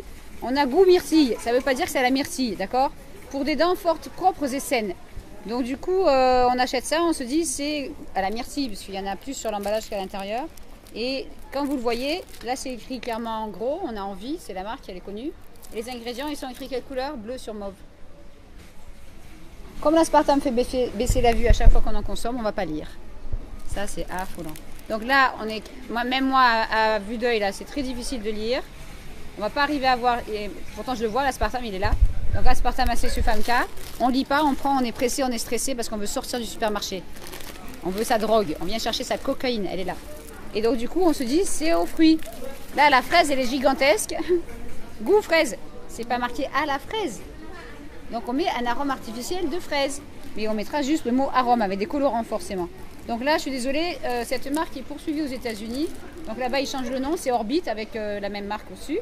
Et donc elle est poursuivie aux États-Unis en class action, ça se met en place, pour les cas de tumeurs cérébrales. Et en France, rien. On n'est même pas capable encore de faire des class action.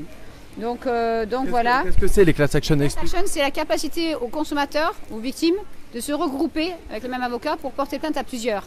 Donc ça peut être des centaines de gens tous ensemble. Donc en France, c'est pas encore complètement autorisé. En France, tu peux le faire si par exemple tu te mets sous une association, non? En fait, ça commence à bouger. J'ai vu ça hier sur Internet, mais il faut que j'approfondisse par rapport aux droits du consommateur. Mais est-ce que c'était au niveau alimentaire? Je ne sais pas. Mais c'est très difficile. Mais bon, il va falloir que ça se fasse. Donc pourquoi il y a plus de droits aux États-Unis qu'en France? C'est affolant. Alors qu'on dit que c'est pas le pays de la liberté, les États-Unis, enfin beaucoup de choses, et finalement. C'est pire, voilà. Là, vous avez nouveau Twist. Donc là, si vous voulez ressembler à un chimpanzé, allez-y. Donc Green Top, on vous met un singe qui est en costume cravate. Hein. Donc c'est vraiment vous prendre pour des abrutis. Et là, on a encore aspartame, acésulfame-K, sucralose. Donc c'est 3 poisons et qui vont là. Alors par l'aspartame, c'est très intéressant. Vous avez aussi des OGM sous la forme de lécithine de tournesol ou de soja, arôme, huile végétale. Qu'est-ce que ça fait là-dedans? Et je vous signale aussi que la gomme de base est vendue par Goodyear à ces sociétés. Donc voilà, vous mangez du pneu avec les poissons. C'est affolant quoi. Donc là, c'est Green Top. Vous avez Pink Rock, c'est pas mal non plus. Avec des jolis dessins, des machins, des choses comme ça.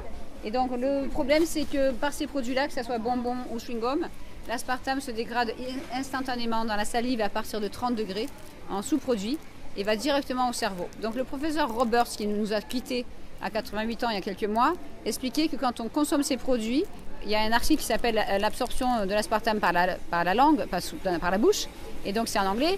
Et donc lui, il a écrit ce texte en expliquant que c'est comme si on consommait... on va recommencer. Donc il a écrit, le professeur Roberts a écrit un texte pour expliquer que quand on consomme des produits comme des bonbons ou des chewing-gums à l'aspartame, c'est comme si on consommait de la nitroglycérine. Donc du coup ça va très très vite dans le cerveau, vous imaginez même pas. Et donc du coup ça provoque cette addiction, cette envie d'en mâcher un autre. Et on a des cas en France, j'ai des cas en France qui étaient à 120, 130 chewing-gums par jour. Et le cas le plus grave au monde était en région parisienne. Elle était à 220 chewing-gums par jour en 2007. Donc elle est dans un état, voilà, la santé c'est plus ça. Mais bon là, cette personne consomme en un jour ce qu'un Français consomme en un an. Donc en 2007, ce marché marchait très fort. Parce qu'à cause du mélange E104 et aspartame qui devient 7 fois plus toxique Il y a eu beaucoup d'addictions dans les chewing-gums au cœur tendre qu'on va peut-être trouver par là s'il y en a encore. Avec le jus dedans là. Avec le jus dedans. Donc ça s'appelle Sweet Gum. Voilà. Et là, vous voyez, c'est pure fraîche, mentos. Moi, j'appelle ça menteur gomme. Et donc, c'est la laine fraîche, mais bon, ça détruit les neurones. Alors, on contribue à rafraîchir votre haleine, ben oui, c'est sûr, et vous laisse une intense sensation de fraîcheur en bouche. Alors, l'intense sensation, c'est dans le cerveau aussi, puisque ça peut provoquer des crises de rage intenses, des envies de crime, des dépressions nerveuses, un AVC ou une tentative de suicide. Donc, à part ça, tout va bien. Donc là, vous avez marqué en tout petit aspartame acésulfame K sur le côté. Mais rassurez-vous, tout va bien pour cette société. Tu parles d'accès de violence. Moi, je voulais que tu parles un petit peu de cette femme qui a fait le test dans 2 semaines dans les écoles, oui, avec ce film qui s'appelle Enfant, tu vas hisser sur pattes. Oui, tout à fait. Donc là, c'était une petite vidéo de 2007 avec Sue Langate en Australie, qui va depuis 21 ans dans les écoles primaires, maternelles et collèges pour apprendre aux enfants à lire les étiquettes. Quoi qu'on devrait pouvoir faire confiance et manger des aliments sains, mais c'est plus possible. Donc elle apprend aux enfants. Et il donne une liste d'additifs à éviter à la cantine, quand c'est possible, parce qu'en France c'est très dur. Et il donne une liste aux parents, parce que ça ne suffit pas de changer l'alimentation à la cantine, il faut changer à la maison. Donc le but du jeu dans cette école-là, à l'époque, en 2007 en Australie, c'est que pendant 2 semaines, tous les enfants de toute l'école ne consomment plus d'additifs. Non, ni à l'école, ni à la maison. Et ça marche. Ça marche. Tous les enfants dorment mieux, se concentrent mieux, sont moins hyperactifs, sont plus gentils entre eux, ils ont plus d'amis. En 2 semaines, c'est pas long 2 semaines dans une vie. Et du coup, cette femme, elle fait ça depuis plus de 21 ans et elle a sorti un très bon DVD qui est sous-titré en français de 70 minutes qui explique qu'il y en a marre du mauvais comportement des enfants. C'est quoi le nom ? Le nom du DVD. Le DVD, je te le montrerai, je l'ai avec moi. C'est Fed Up with Behavior, with Children Behavior. Et donc c'est un documentaire qui est filmé en Australie et en Angleterre. Et la partie en Angleterre, c'est époustouflant. Ils filment les coupures de journaux où on décrit qu'il y a des enfants qui deviennent criminels.